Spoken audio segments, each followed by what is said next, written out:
guys, may mga blessings guys from the friend of my madam. Okra. Ah, ito guys.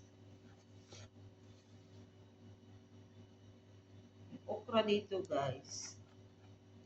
Maliliit sa atin. Hindi pa yan pwede. Pero dito, kinukuha na yan. Kasi yan ang variety ng okra nila dito. Anuhin ko yung mga malalaki. Yellow siya pero ano lang yan. Variety na yan. Ang malalaki, yun. Doonin ko para magawa ako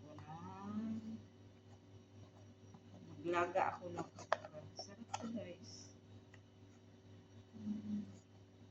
Yung maliit, mag-ano ko ng maliit, magawa ko ng marag sa driver. Gusto nila to. Ayan. Ang maliliit, imarag natin para sa kanya. So, ngayon, my lunch is okra. Diba? Ang liit-liit sa atin. Hindi pa to i-harvest. Kasi ang liit pa. Pero dito, variety na lang. Ito sa kanila yung maliliit. Klaseng okra sa kanila dito.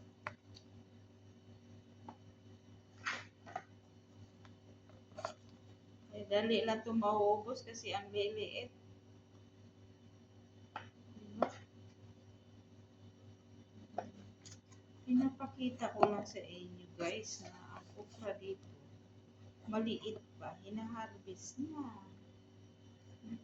Ganon, oh.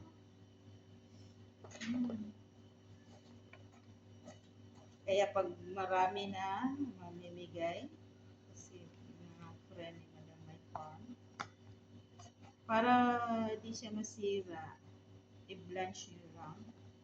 Mga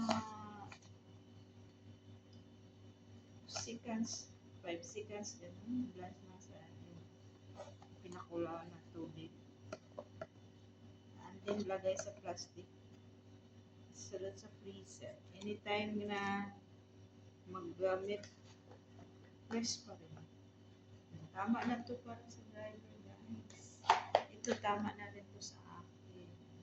Kasi lagyan ko pa ng kalabasa, tsaka talong, mamaya. Okay, thank you for watching.